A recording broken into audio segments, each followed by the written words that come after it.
اللہ الرحمن الرحیم۔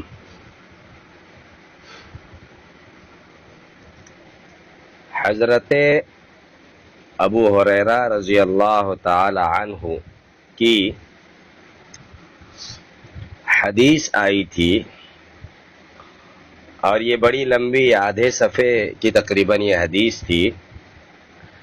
اس حدیث میں جو واقعہ آیا تھا، اس واقعے کا حاصل و خلاصہ اتنا تھا کہ حضرت ابو ہریرہ رضی اللہ تعالی عنہ کہتے ہیں کہ نبی اقدس صلی اللہ علیہ وسلم ہمارے درمیان میں سے اٹھ کر کے چلے گئے اور آنے میں تاخیر کی، اس لیے مجھے گھبراہٹ ہوئی اور میں نبی اقدس صلی اللہ علیہ وسلم کی تلاش میں گیا، یہاں تک کہ نبی اقدس صلی اللہ علیہ وسلم کے باغیچے میں پایا تو حضرت نبی اقدس صلی اللہ علیہ وسلم نے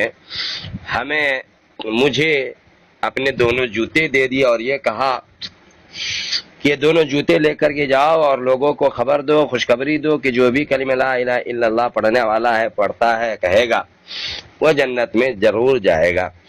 تو حضرت عمر فاروق رضی اللہ تعالیٰ عنہ سے ان کی ملاقات ہو گئی۔ پھر حضرت عمر فاروق رضی اللہ تعالیٰ عنہ نے ان کے سینے پر اتنا زور سے مارا کہ گر گئے، اور کیا کہتے ہیں، بہت زور کی ان کو چوٹ لگی، جس طرح بچہ بلبلا کر کے روتا ہے اسی طرح یہ فریاد کر کے بہت زور سے بلک بلک کے رو رہے تھے۔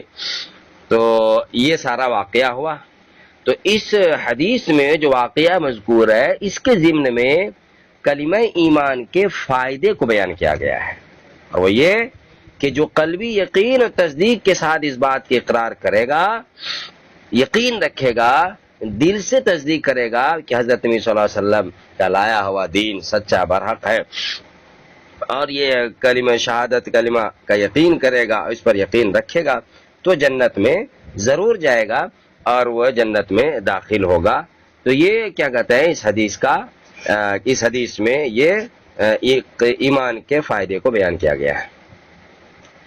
پھر اس کے بعد یہ ہے کہ حضرت ابوبکر صدیق رضی اللہ تعالی عنہ، حضرت عمر فاروق رضی اللہ تعالی عنہ، یہ سب کے سب حضرت نبی اقدس صلی اللہ علیہ وسلم کی خدمت میں بیٹھے ہوئے تھے، اور ایسے وقت میں حضرت نبی اقدس صلی اللہ علیہ وسلم کیا کہتے ہیں، ان کے درمیان سے نکل کر کے گئے ہیں۔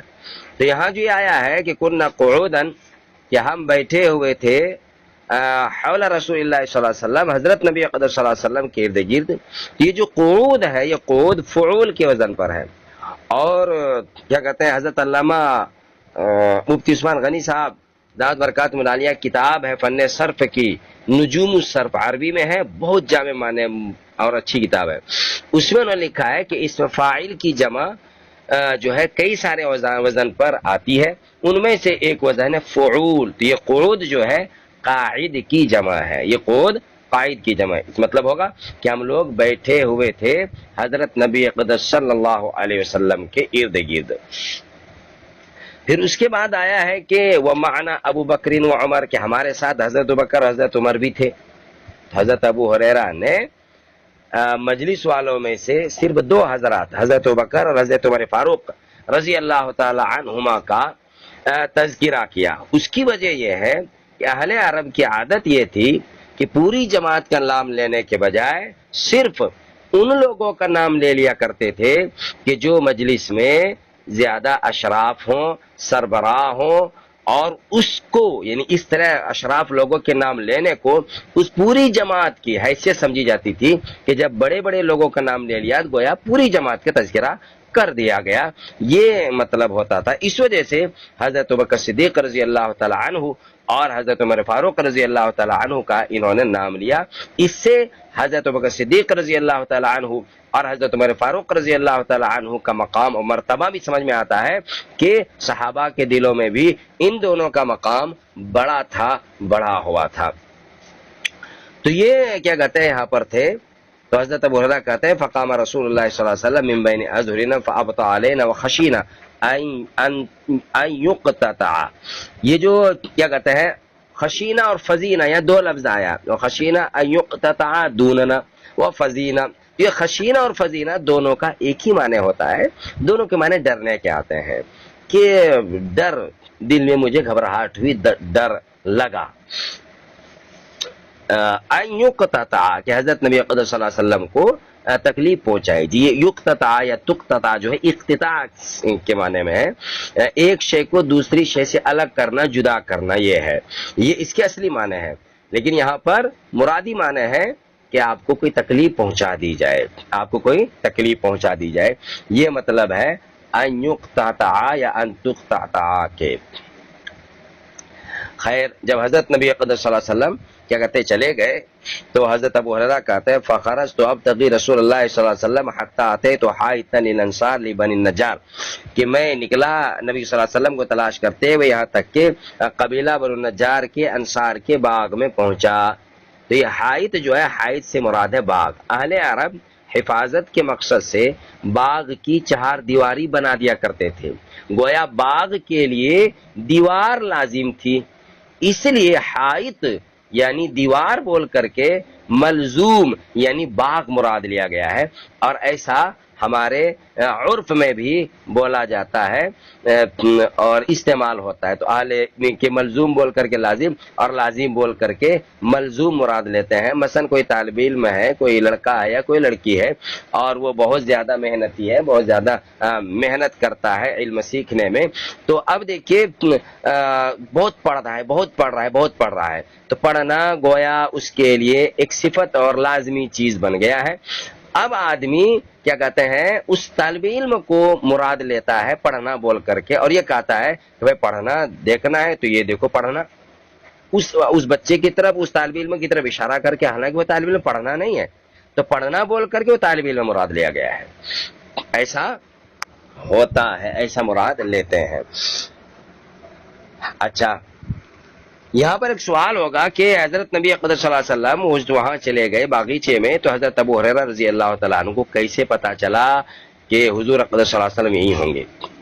تو بعض نے یہ کہا کہ چونکہ حضور اقدس صلی اللہ علیہ وسلم علمی مجلس سے اٹھ کر کے گئے تھے، تو حضرت ابو ہریرہ نے اندازہ لگایا کہ ذہنی سکون حاصل کرنے کے لیے، دماغ کو چین و سکون پہنچانے کے لیے حضور اقدس صلی اللہ علیہ وسلم باغ میں گئے ہوں گے. یہ ہے، یہ بعض لوگوں نے بیان کیا ہے. لیکن صحیح بات یہ ہے کہ جب دو آدمیوں میں پیار و محبت ہو، اللہ کے رسول جس پر آدمی اپنی جان نچھاور کرتا ہو، اپنی جان دینے کے لیے تیار ہو، ایسے عاشق و معشوق کو کیوں آپس میں ایک دوسرے کی بو نہیں آئے گی؟ تو صحیح یہ بات یہ ہے کہ عاشق کو معشوق کی بو آ جاتی ہے اور اللہ بھی مدد کرتا ہے. تو حضرت ابو ہریرہ کو نبی اقدس صلی اللہ علیہ وسلم کی موجودگی کی گویا دل میں احساس ہو گیا، بو سی آ گئی، اور ان کو یہ پتا چل گیا کہ نبی صلی اللہ علیہ وسلم یہی ہوں گے، اس لیے وہ وہاں پر چلے گئے اور نبی اقدس صلی اللہ علیہ وسلم سے ملاقات ہو گئی. خیر حضرت ابو ہریرہ رضی اللہ تعالیٰ عنہ کہتے فدرت بھی، تو میں نے نبی صلی اللہ علیہ وسلم کو تلاش کیا، حال اجد لو بابن کہ کیا میں کوئی دروازہ پاتا ہوں، فلم اجد تو میں نے دروازہ نہیں پایا. سوال ہوتا ہے کہ حضرت ابو ہریرہ رضی اللہ تعالیٰ عنہ کو دروازہ کیوں نہیں ملا؟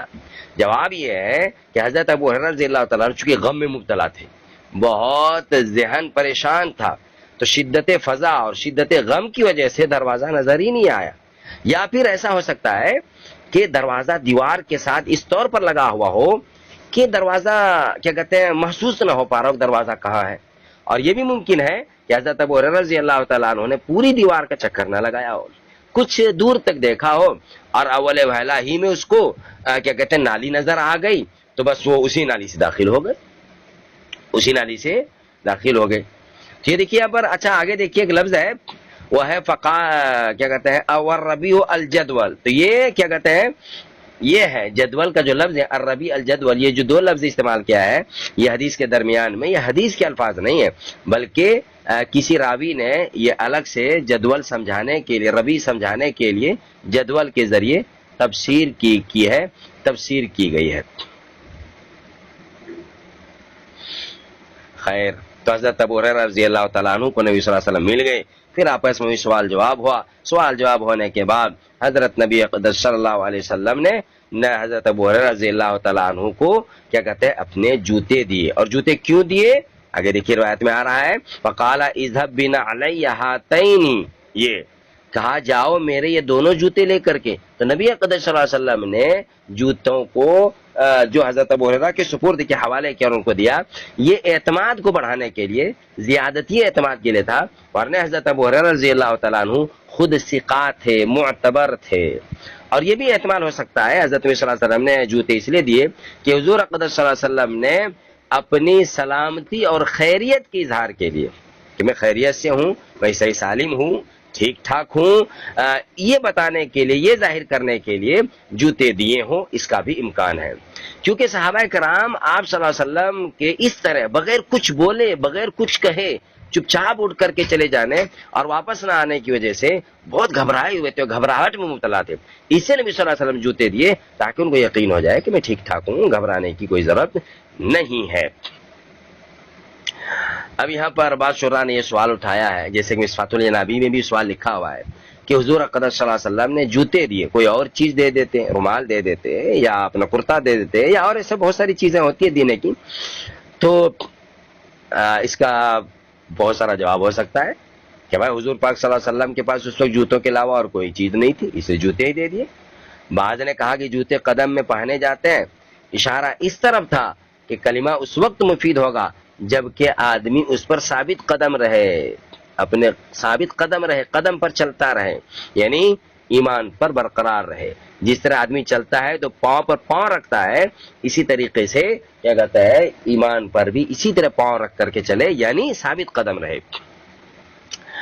بعض نے یہ کہا ہے کہ آپ صلی اللہ علیہ وسلم نے جوتے نکالے، اس سے اشارہ تھا کہ میری شریعت میں قید و بند اور مشکل احکامات نہیں ہے، جیسے میں نے جوتے نکال دیے ایسے ہی شریعت میں احکامات جوتے نکالنے کی طرح آسان بھی ہے، مشکل نہیں ہے۔ بہت ساری وجوہات بیان کی گئی ہے۔ بعض نے یہ بھی کہا ہے کہ امت کو یہ پیغام دینا مقصود تھا کہ جس طرح میں نے جوتے نکالے اسی طرح تم بھی قلب سے دنیا کی محبت کو نکال دو، تب جا کر کے کامیابی ملے گی۔ اگر قلب میں دنیا کی محبت رچی بسی گھسی ہوئی رہے گی تو اس کی وجہ سے کامیابی نہیں ملے گی۔ اس کے بعد آتا ہے کہ حضرت نبی اقدس صلی اللہ علیہ وسلم نے ارشاد فرمایا فمن لقیک تو جو بھی تم سے ملے اس دیوار کے پیچھے، تو یہاں ان کو خوشخبری دے دینا کلمہ پڑھنے کی کہ جو کلمہ پڑھے گا وہ جنت میں جائے گا۔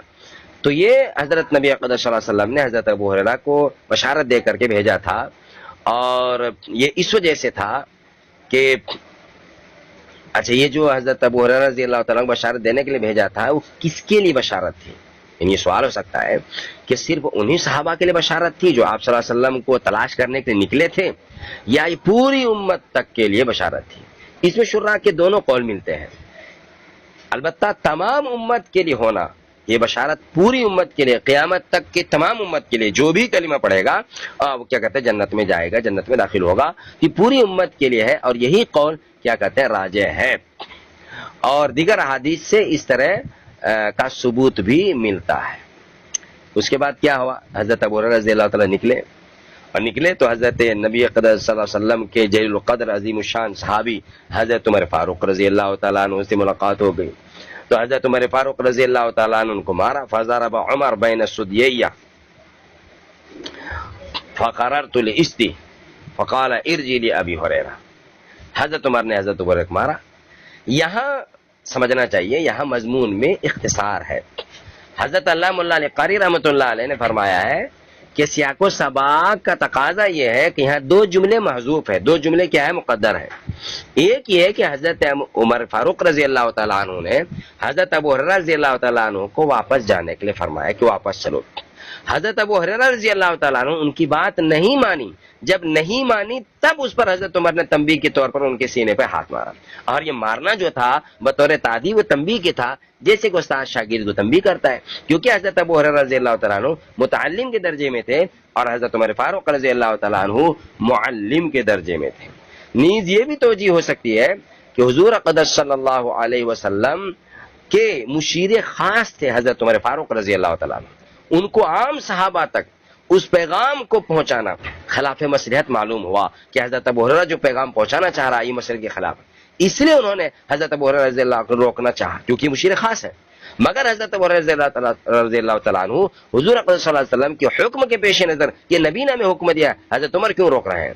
اس پیش نظر ہر حال میں اس کو صحابہ تک پہنچانا چاہتے تھے، انہیں میں صحابہ تک پہنچاؤں گا۔ حضرت عمر کو جب یہ محسوس ہوا کہ اس پیغام کو ضرور پہنچا کے رہے گا، تو انہوں نے اپنے منصب کا، اپنے مشیر خاص ہونے کا استعمال کیا اور ان کو پیچھے دھکا دے دیا اور زبردستی ان کو واپس لوٹانے کی کوشش کی۔ حضرت ابو ہریرہ کو حضرت عمر سے اس طرز عمل کی توقع نہیں تھی کہ حضرت عمر فاروق رضی اللہ تعالیٰ اس طرح کریں گے، چنانچہ حضرت عمر فاروق رضی اللہ تعالیٰ عنہ کی جانب سے اس خلاف توقع طرز عمل کے ظاہر ہونے کے بعد وہ حضور اقدس صلی اللہ علیہ وسلم کی خدمت میں واپس ہوئے اور پوری صورتحال بیان کی جو یہاں پر آ رہا ہے۔ حضرت ابو ہریرہ کہتے ہیں کہ میں تو گرا اور کیا کہتے ہیں چوٹ لگی اور میں رونے لگا، یہ حدیث کے الفاظ ہیں۔ فاجہشت بالبکا، اجہاج کے معنی آتے ہیں روتے روتے فریاد کرنا، جسے روتا ہے یہ بچہ روتا ہے، روتے روتے ہمارے یہاں سے روتے ہیں، اردو میں بھی کیا کہتے بولتے ہیں ہے اللہ میرے بچے کو مار دیا، ہے اللہ یہ ہو گیا، رو بھی رہا ہے اور یہ بات بھی بول رہا ہے، تو اس طرح فریاد کرتے رونے کو بولتے اجہشت، لیکن یہاں پر مراد ہے پھوٹ پھوٹ کر رونا، خوب حضرت ابو ہریرہ رضی اللہ تعالیٰ روئے۔ تو یہ سارا واقعہ پیش آیا اور جو کچھ مضمون تھا اس میں کچھ جو باتیں سمجھانے کی تھی، بتانے کی تھی، کچھ اشکال سوالات تھے وہ بتا دیے گئے۔ البتہ ایک اشکال جواب اور بھی ہو سکتا ہے کہ جب حضرت صلی اللہ علیہ وسلم نے بشارت دینے کے لیے بھیجا تھا تو حضرت عمر نے کیوں روکا؟ ایک جواب تو یہ ہے کہ وہ بشارت تو صحیح تھی، لیکن اس بات کا اظہار کرنا، اس کو ظاہر کرنا وقت کے مصلحت کے تقاضا تھا کہ نہیں تھا، یہ غور طلب تھا۔ اس وقت حضرت صلی اللہ علیہ وسلم استغراقی کیفیت میں تھے اور صفات جمالیہ کا غلبہ تھا، اس لیے مصلحت پر حضرت نبی صلی اللہ علیہ وسلم کی نظر نہیں گئی اور بشارت سنانے کو حکم دے دیا۔ اور حضرت عمر فاروق رضی اللہ تعالیٰ عنہ مظہر جلال تھی، ان پر اس طرح کیفیت بھی نہیں تھی، اور وہ حضرت نبی صلی اللہ علیہ وسلم کی مشیر خاص بھی تھی، جیسا کہ ابھی اوپر بیان ہوا، ابھی بتلایا گیا۔ اس لیے ان کو اس بشارت سے لوگوں کے ترک عمل کا اندیشہ ہوا کہ اگر یہ بشارت لوگوں کو سنا دی گئی تو لوگ ترک عمل میں مبتلا ہوں گے، عمل نہیں کریں گے۔ چنانچہ حضرت عمر فاروق رضی اللہ تعالیٰ عنہ نے حضور اقدس صلی اللہ علیہ وسلم کے سامنے اس مصلحت کا اظہار کیا، تو حضرت صلی اللہ علیہ وسلم نے بھی اس سے اتفاق کیا اور اس بشارت کے سنانے سے حضرت ابو ہریرہ منع کر دیا، نہیں بھائی کچھ مت کرنا۔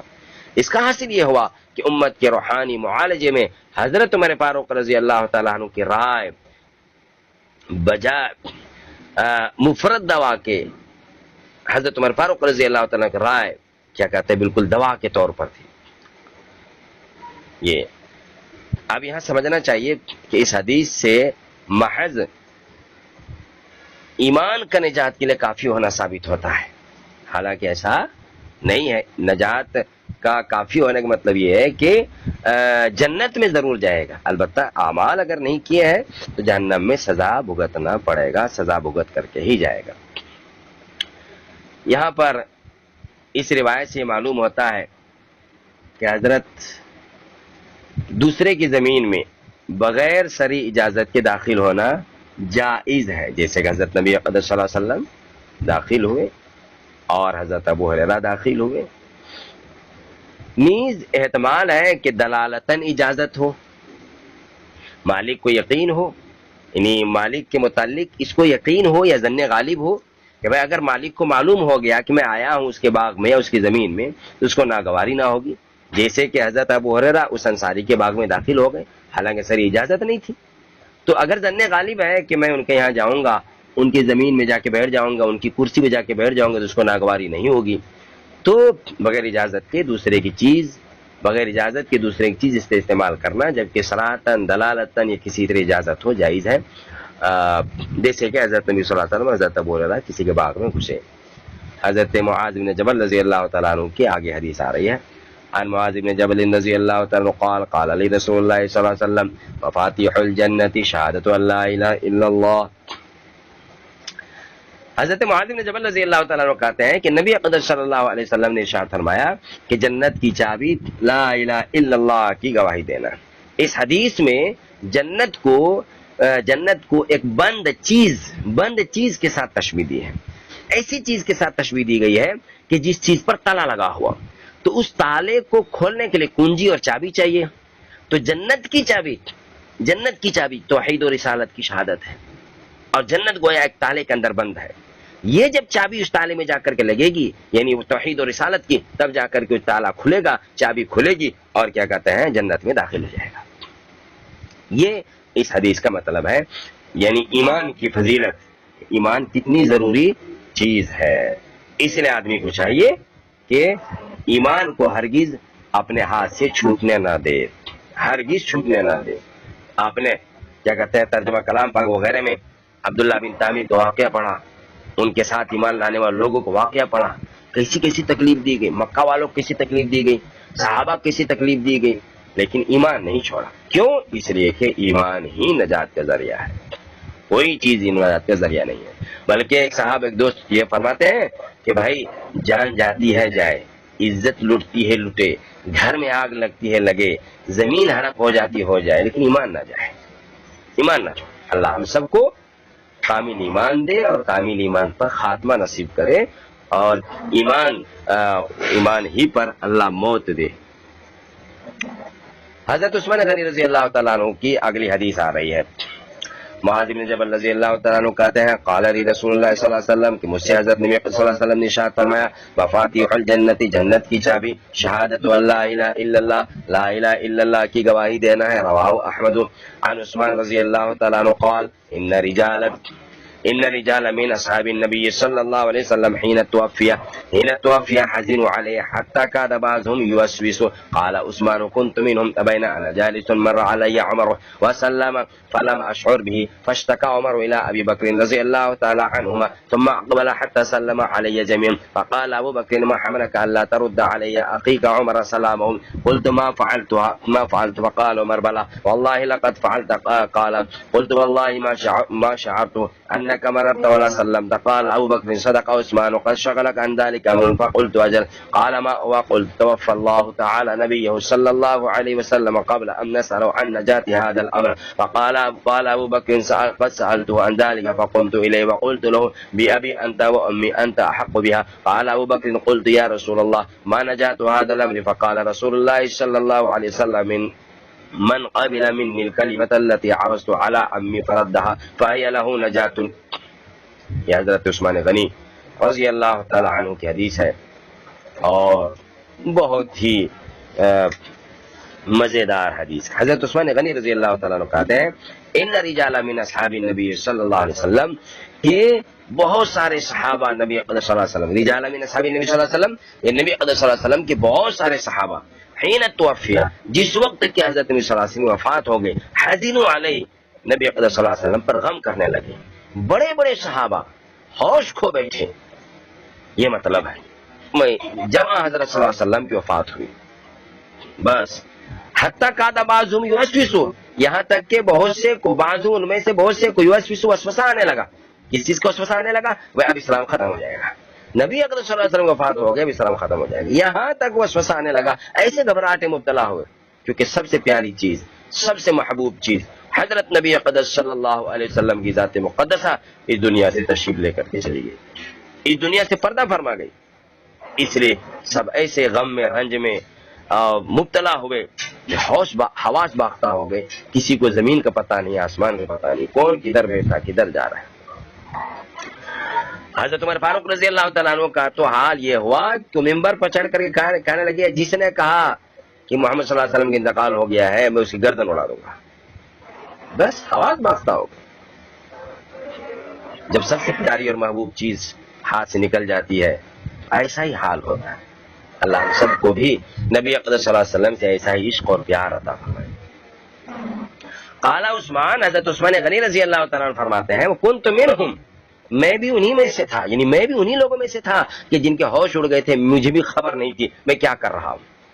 فبین انا جالس، میں بیٹھا ہوا تھا، اسی فکر میں بیٹھا ہوا تھا.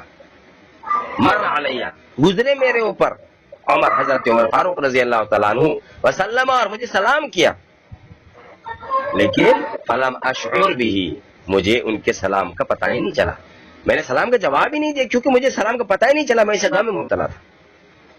فاشتکا عمر، تو حضرت عمر فاروق رضی اللہ تعالیٰ نے شکایت کی الی ابی بکر، حضرت ابوبکر صدیق رضی اللہ تعالیٰ عنہ کو. ثم اقبل، پھر دونوں کے دونوں میرے پاس آئے، حتی سلم علی جميعا، یہاں تک کہ دونوں نے ایک ساتھ مجھ کو سلام کیا، ایک ساتھ مجھے سلام کیا. یہ تو اس حدیث میں بھی کلمہ اسلام کا فائدہ مذکور ہے. اس کلمے میں ہر مشکل سے نجات ہے، حتیٰ کہ جہنم سے بھی نجات ہے. خیر، تو حضرت عمر فاروق رضی اللہ تعالیٰ عنہ اور حضرت ابوبکر صدیق رضی اللہ تعالیٰ عنہ دونوں جب آئے حضرت عثمان غنی کے پاس، اور آئے کیوں؟ کیونکہ حضرت عمر نے شکایت کی تھی. حضرت عمر نے شکایت کی، اور شکایت اس لیے کی کہ حضرت عمر کو محسوس ہوا کہ شاید عثمان غنی کے دل میں میری طرف سے کچھ رنجش ہو، کچھ تکلیف ہو، اس وجہ سے میرے سلام کا جواب نہیں دے رہے. اس لیے حضرت عمر فاروق رضی اللہ تعالیٰ عنہ نے حضرت عمر صدیق رضی اللہ تعالیٰ عنہ کی شکایت کی. اور ابھی حضرت نبی صلی اللہ علیہ وسلم کی وفات ہوئی ہے. اگر ابھی سے ہمارے اندر اس طرح کی نفرت پیدا ہو جائے تو ہم اسلام کی کیا خدمت کریں گے؟ یہ بہت اہم بات تھی جو حضرت عمر فاروق رضی اللہ تعالیٰ عنہ دل میں ہے، اور ان کی اعلیٰ سوچ تھی. اس لیے اپنے سب سے بڑے حضرت ابوبکر صدیق رضی اللہ تعالیٰ عنہ شکایت کی. اور خود حضرت عثمان غنی سے اس لیے نہیں کہا کہ کہیں وہ اور ناراض نہ ہو جائے، حضرت ابوبکر سے کہا کیونکہ کیا کہتے ہیں حضرت عثمان غنی بھی اور حضرت ابوبکر بھی حضرت عمر سے بڑے ہیں، اس لیے دونوں میں سے کسی کو ناراض نہیں کرنا چاہتے تھے. اس لیے انہوں نے ان کے پاس آ کر یہ کہا. اس سے یہ بھی سمجھ میں آیا کہ آپسی کدورت اور باہمی نفرت کو مٹانے کا یہ ادب و طریقہ ہے. آدمی بڑے کے واسطے کے سے کیا کہتے ہیں آ کر کے یہ بات کرے. اگر دو ساتھیوں کے درمیان کوئی بات ہو جاتی ہے تو درمیان میں کسی عقل مند کو لانا چاہیے اور کدورت اور میل کو ختم کر لینا چاہیے، ورنہ پھر یہ بغض عداوت میں تبدیل، یہ پھر بغض عداوت میں یہ کدورت بدل جاتا ہے، یہ بدل جاتی ہے، اور پھر دینی اور دنیاوی فساد پیدا ہوتا ہے. خیر، تو دونوں آئے حضرت عثمان غنی رضی اللہ تعالیٰ کے پاس، وہی کہتے ہیں ثم اقبل، پھر دونوں آئے حتی سلم علیہ جمیعا، یہاں تک کہ دونوں نے علیہ مجھ کو جمیعا اکٹھے سلام کیا. فقال ابو بکر، تو حضرت بکر صدیق رضی اللہ تعالیٰ نے سوال کیا، ما کس چیز نے حملہ کا تجھے ابھارا، حملہ یا حمل کو میں نے اٹھانا، مجبور کرنا، ابھارنا، تجھے ابھارا، اللہ ترد علی اخیک عمر سلام ہو، کہ تم اپنے بھائی عمر کا سلام کا جواب نہ دو. لا ترد، کہ تم جواب نہ دو، علی اخیک اپنے بھائی عمر کا سلام ہو، ان کے سلام کا. قلت، میں نے کہا، ما فعلت، میں نے تو کیا ہی نہیں ایسا، میں نے تو سلام کیا ہی نہیں کیا مجھ سے، میں نے ایسا نہیں کیا، میں نے ان کے سلام کا جواب نہیں دیا، ایسا ہوا ہی نہیں. یہ کہنا چاہ رہا ہے حضرت عمر، یہ حضرت عثمان نے. فقال عمر، تو حضرت عمر کہنے بلا، ضرور ایسا کیا ہے. واللہ لقد فعلت، خدا کی قسم تم نے ایسا کیا ہے. قالت، حضرت عثمان غنی کہتے قلت، میں نے کہا، واللہ ما شعرت بخدا مجھے پتہ ہی نہیں چلا، انکا مررتا، کہ آپ گزرے ہیں، ولا سلمت، اور نہ اس کا پتہ چلا کہ آپ نے سلام کیا ہے. یعنی آپ کے گزرنے کا اور آپ کے سلام کرنے کا مجھے پتہ ہی نہیں چلا. جب مجھے پتہ ہی نہیں چلا تو میں جواب کیسے دوں گا. قال ابو بکر، تو حضرت ابوبکر صدیق رضی اللہ تعالیٰ عنہ کہنے لگے، صدق عثمان، حضرت عثمان نے صحیح جواب دیا ہے. قد شغلک عن ذلک امر، تجھے مشغول کر دیا ہے عن ذلک، اس سے، یعنی سلام کا جواب دینے سے اور پتہ چلنے سے، امر کسی چیز نے. فقلت اجل، میں نے کہا جی ہاں، جی ہاں ایسا ہی ہوا ہے، یعنی میں غم میں مبتلا ہوں، اور غم میں مبتلا ہو کر کے مجھے پتہ نہیں چلا ان کے سلام کا. قال، تو کیا کہتے ہیں حضرت ابوبکر صدیق رضی اللہ تعالیٰ عنہ کہتے ہیں کہ ما ہوا، کیا چیز ہے، وہ کیا چیز ہے، کون سا غم تمہیں لاحق ہے جس کی وجہ سے تم کیا کہتے ہیں اتنا بے ہوشی مبتلا ہو گئے کہ ان کے سلام کا تم جواب نہیں دے رہے ہو. قلت، حضرت عثمان غنی کہتے ہیں میں نے کہا، توفى اللہ تعالی نبیہ صلی اللہ علیہ وسلم، کہ اللہ تعالیٰ نے اپنے نبی کو وفات دے دی ہے. قبل ان نسألہ، قبل اس کے ہم سے سوال کریں، ان سے پوچھیں، ان نجات هذا الامر، اس امر کی نجات کے بارے میں، اس امر سے چھٹکارے کے بارے میں. یہ جو ہے ان نجات هذا الامر، اس کی مراد میں شراح کے مختلف اقوال ہیں. بعض نے کہا ہے کہ نجات ان هذا الامر سے نجات ان ناری جہنم ہے، ان ناری جہنم ہے، یعنی جہنم کی آگ سے نجات کے بارے میں. جہنم کی آگ سے نجات کے بارے میں میں نے سوال ہی نہیں کیا، اور اس سے پہلے نبی صلی اللہ علیہ وسلم وفات ہوگی. یہ یعنی اس دین میں جہنم سے نجات کا مدار کس چیز پر ہے، یہ اس کے بارے میں ابھی میں نے سوال ہی نہیں کیا تھا، اور سوال کرنے سے پہلے نبی صلی اللہ علیہ وسلم وفات ہو. تو حضرت ابوبکر نے کہا میں نے پوچھ لیا تھا بھائی، اس کا یہ ہے کہ جو بھی اس کلمے کو قبول کر لے گا جس کو میں نے اپنے چچا پر پیش کیا تھا، تو یہی اس کے لیے نجات کا ذریعہ ہے. یہ ایک مطلب. دوسرا یہ ہے کہ حد الامر سے مراد ہے ما علیہ الناس، اس چیز سے نجات جس پر لوگ ہیں. لوگ کس پر ہیں؟ من حب الدنیا والشہوات، یعنی دنیا اور شہوات کی محبت. یہ جو پوری دنیا کی محبت میں، شہوتوں، لذتوں اور مزوں کی محبت میں پڑی ہوئی ہے، لوگ اس کے پیچھے بھاگے چلے جا رہے ہیں. ہم کیسے اس سے نجات پائیں؟ اس سے نجات کا کیا راستہ ہے؟ اس سے نجات کا راستہ کلمہ پڑھنا ہے. کلمہ ہی نجات کا ذریعہ ہے، کلمے ہی سے نجات ملے گی. کلمہ پڑھے آدمی صبح و شام. جو اچھے سے کلانا بولا جب حضرت اللہ مولانا حکیم اختر صاحب رحمۃ اللہ ارشاد فرماتے ہیں کہ ہر آدمی کو چاہیے کہ صبح 100 مرتبہ اور شام میں 100 مرتبہ یہ کلمہ لا الہ الا اللہ محمد رسول اللہ، لا الہ الا اللہ محمد رسول اللہ پڑھے. اللہ ہم سب کو پڑھنے کی توفیق دے. جو پڑھ رہے ہیں، جو نہیں پڑھ رہے ان کو پڑھنا چاہیے. یہ دوسری توجیہ ہے. بعد نے کہا کہ حد الامر سے مراد وسوسہ کی وہ حالت ہے جس پر صحابہ حضور اقدس صلی اللہ علیہ وسلم کی وفات کے وقت میں تھے. یعنی نبی اقدس صلی اللہ علیہ وسلم کی جو وفات ہوئی اور دل میں بالکل وسوسہ آنے لگا کہ اب دین منقطع ہو گیا، دین ختم ہو جائے گا، تو اس وسوسے سے بچنے کا، اس وسوسے سے نجات کا کیا علاج ہے؟ کیسے نجات حاصل ہوگی؟ تو اس کا جواب کہا وہی ہے کہ بھائی کلمہ پڑھو لا الہ الا اللہ. جب یہ سب وسوسہ آ رہا ہے، کوئی سا بھی وسوسہ آ رہا ہو، لا الہ الا اللہ محمد رسول اللہ پڑھو. الحاصل سوال میں تو کئی احتمال ہے، لیکن تمام سوالوں کے جواب بس ایک ہی ہے کہ وہ کلمہ لا الہ الا اللہ محمد رسول اللہ صلی اللہ علیہ وسلم. یہ حدیث یہاں پر ختم ہو گئی. اب اس کا 2 لائن ترجمہ باقی، اس کو دیکھ لیجیے. قل تو میں نے کہا توفى اللہ تعالیٰ نے وفات دے دی، نبی ہو اپنے نبی کو، قبل ان نسألہ، قبل اس کے ہم ان سے پوچھیں، ان سے سوال کریں، ان نجات هذا الامر، اس چیز کے نجات کے بارے میں. قال ابو بکر، حضرت ابو بکر صدیق رضی اللہ تعالیٰ عنہ کہا قد سألت عن ذلك، میں نے نبی اقدس صلی اللہ علیہ وسلم سے اس بارے میں پوچھ لیا تھا. فقمت الیہ، تو حضرت عثمان غنی کہتے ہیں میں کھڑا ہوا ابو بکر کی طرف. وقلت، اور میں نے کہا بی ابی انت و امی، آپ پر میرے ماں باپ قربان. بہت زیادہ محبت کو بتلانے کے لیے اس طرح کا جملہ استعمال کیا جاتا ہے، جیسے ہم لوگ آپس سے بولتے ہیں کہ آپس میں ہم لوگ ہی بولتے ہیں آپس میں کسی سے، مثلا کہ بھائی آپ کے لیے تو سب کچھ حاضر ہے، اس طرح بولتے ہیں. بس میں خدمت میں ہر وقت حاضر ہوں، کیا بتلائیں کیا حکم ہے، اس طرح بولتے ہیں. یا بولتے ہیں بھائی میری جان بھی آپ پر، میری عمر بھی آپ کو لگ جائے. اس طرح کی جملہ بہت زیادہ محبت کو بتلانے کے لیے بولتے ہیں. تو اسی طریقے سے اہل عرب بہت زیادہ محبت کو جتلانے کے لیے بی ابی انت و امی اس طرح کا جملہ بولا کرتے تھے. انت حق بها، آپ ہی اس کے حقدار تھے. قال ابو بکر، حضرت بکر صدیق رضی اللہ تعالیٰ عنہ کہتے ہیں قلت، میں نے کہا یا رسول اللہ، میں نے کہا نبی صلی اللہ علیہ وسلم سے، اللہ کے نبی، اللہ کے رسول، ما نجات هذا الامر، اس امر سے نجات کیا ہے، اس امر سے چھٹکارا کیسے ملے گی؟ فقال، تو حضرت نبی صلی اللہ علیہ وسلم نے ارشاد فرمایا من قبل منی الکلمۃ التی، جس نے بھی قبول کر لیا منی مجھ سے الکلمۃ التی، وہ کلمہ، عرضت علی عمی، جو کلمہ میں نے پیش کیا تھا اپنے چچا کو، فردہا، پھر انہوں نے اس کو رد کر دیا تھا، ٹھکرا دیا تھا، فہی لہ نجات، تو وہی کلمہ اس آدمی کے لیے نجات کا ذریعہ ہے، اسی کلمے میں نجات ہے. اللہ تعالی ہم سب کو اس کلمہ کو خوب پڑھنے اور اپنے نجات کے ذریعہ بنانے کی توفیق عطا فرمائے. عن المقداد رضی اللہ تعالی عنہ انه سمع رسول الله صلی اللہ علیہ وسلم يقول لا يبقى على ظهر الارض بيت مدر ولا وبر الا ادخله الله كلمة الاسلام بعز عزيز وذل ذليل، اما يعزهم الله فيجعلهم من اهلها او يذلهم فيدينون لها، فقلت فيكون الدين كله لله. رواه احمد.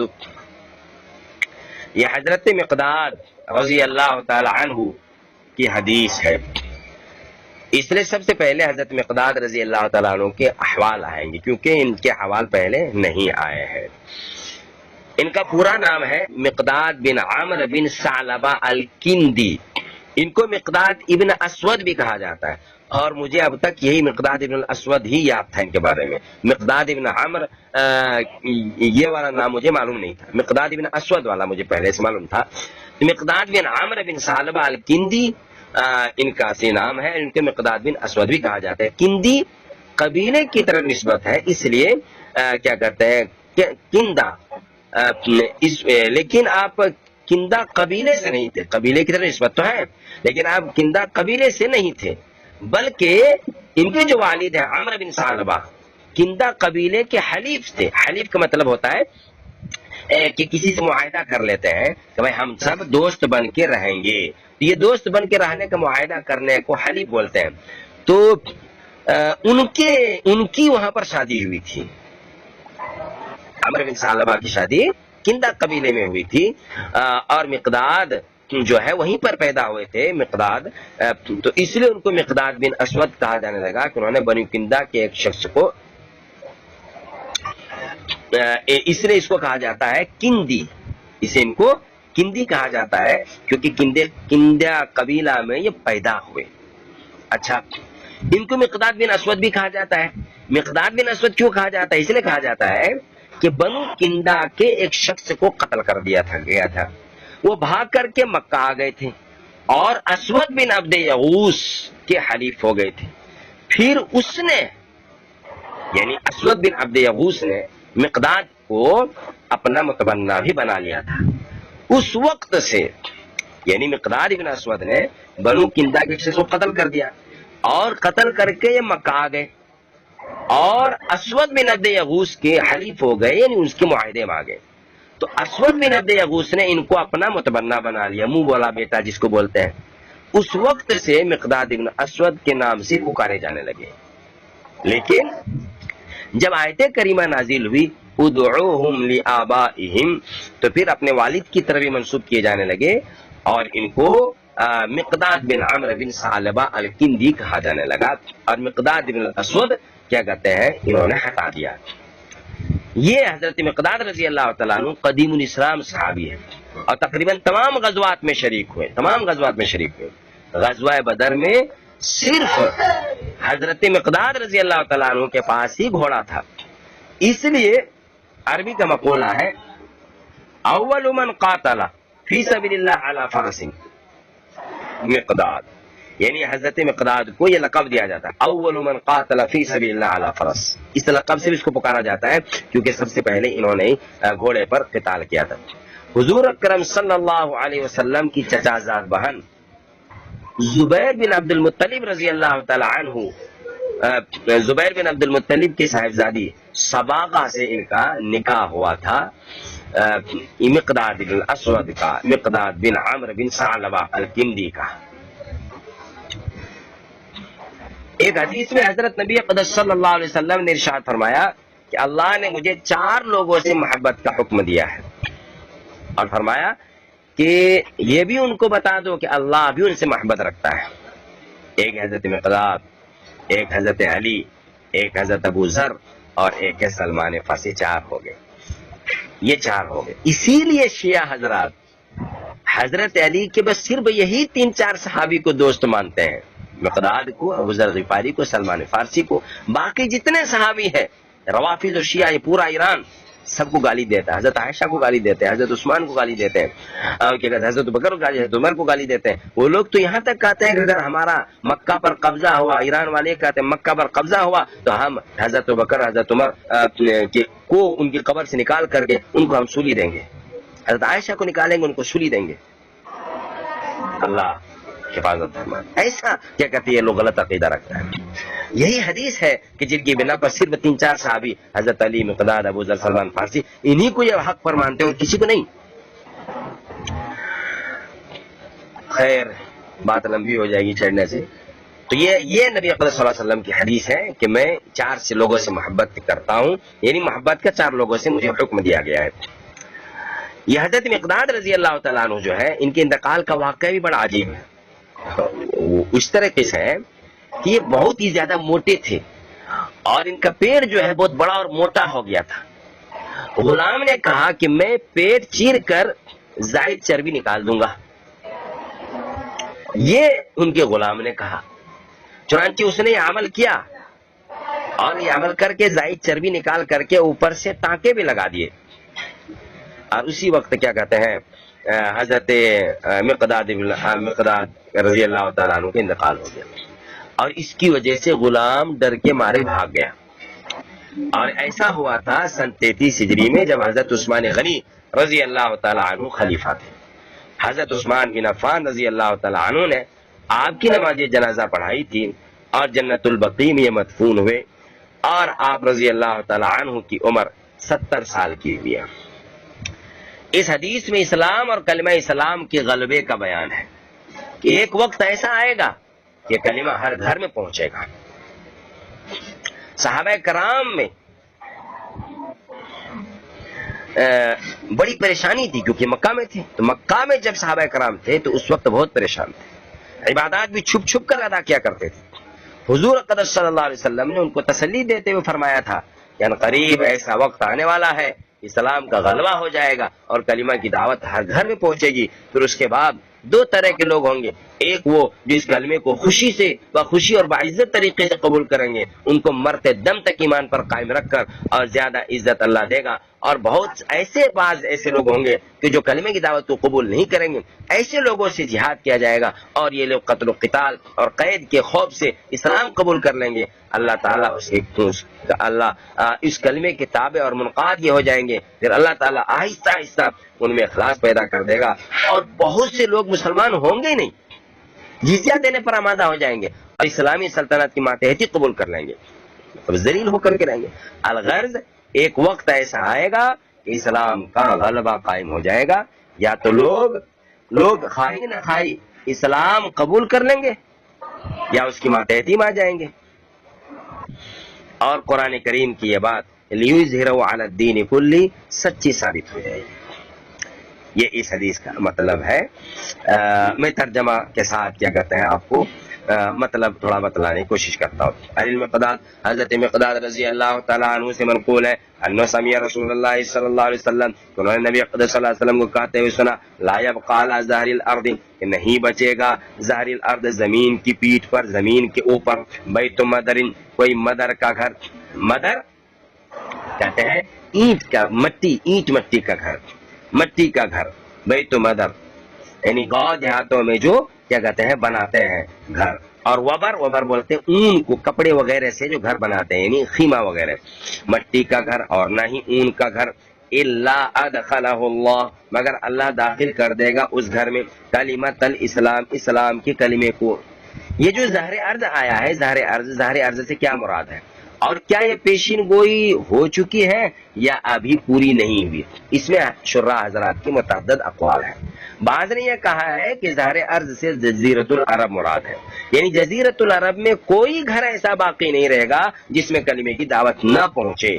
اس قول کے لحاظ سے یہ پیشین گوئی پوری ہو چکی ہے، کیونکہ حضرت صلی اللہ علیہ وسلم کی وفات تک اکثر جزیرۃ العرب موحد ہو گیا تھا، پھر حضرت عمر فاروق رضی اللہ تعالیٰ عنہ کے زمانے میں تمام جزیرۃ العرب موحد ہو گیا، اور آپ نے یہود کو بھی عرب سے نکال دیا تھا، جلا وطن کر دیا تھا۔ ایک قول یہ ہے۔ دوسرا یہ ہے کہ اس سے تمام روئے زمین مراد ہے کہ دنیا میں ہر گھر میں کلمہ اسلام داخل ہوگا۔ یہ پیشین گوئی اس صورت میں حضرت عیسیٰ علیہ السلام مہدی کے زمانے میں پوری ہوگی، ابھی پوری نہیں ہوئی ہے، کیونکہ جب حضرت عیسیٰ علیہ السلام آئیں گے تو پوری دنیا میں اب صرف مسلمان رہیں گے، امام مہدی جب آئیں گے اس وقت، اور یہ ابھی پیشین گوئی پوری نہیں ہوئی ہے۔ تیسرا قول یہ ہے کہ اگر تمام دنیا مراد لیا جائے تو بھی یہ پیشین گوئی پوری ہو چکی ہے، کیونکہ اسلامی تاریخ میں ایک زمانہ گزر چکا ہے کہ اسلامی حکومت سب سے بڑی حکومت تھی، اور اکثر غیر مسلم اسلامی حکومت کو جزیہ ادا کرتے تھے۔ یہ خلفائے بنو عباسیہ کا دور تھا، جو مشہور عباسی خلیفہ ہارون رشید جب کبھی بادل کو دیکھتے تھے تو کہتے تھے بادل تو برس، جہاں چاہے جی چاہے تو برس، تیرا فائدہ بہرحال مسلمانوں کو پہنچے گا، کیونکہ تمام غیر مسلم حکومتیں اسلامی حکومت کو جزیہ ادا کیا کرتی۔ یہ تین قول ہو گئے۔ ایک قول اور نقل کیا گیا ہے، وہ یہ کہ اس سے کلمہ کا قبول کرنا یا اس کی ماتحتی معنی مراد نہیں ہے، بلکہ یعنی کلمہ کو قبول کر لے پوری دنیا کے لوگ، یہ مطلب نہیں اس کا کہ ہر گھر میں کلمہ داخل ہو جائے گا یعنی کلمہ قبول کر لے گا، یہ مطلب نہیں، بلکہ اسلام کا تعارف مراد ہے۔ ایک وقت ایسا آئے گا کہ ساری دنیا میں اسلام سے لوگ متعارف ہو جائیں گے، ساری دنیا اسلام سے متعارف ہوگی، ساری دنیا کے لوگ اسلام کو جانیں گے۔ اس لحاظ سے بھی یہ پیشین گوئی پوری ہو چکی ہے، بالخصوص جب سے یہ موبائل وغیرہ اور انٹرنیٹ وغیرہ الیکٹرانک میڈیا کا وجود ہوا ہے تو اس کے توسط سے تمام دنیا اسلام سے واقف ہو چکی ہے. ہر گھر میں اسلام کی حقانیت جا چکی ہے. اسی کہا ہے لا یبقى علی ظہر الارض بیت مدر ولا وبر، نہیں بچے گا زمین پر کوئی اینٹ کا گھر. مدرتن کی جمع ہے یہ، اس کے معنی ہے اینٹ. شہر دیہات میں لوگ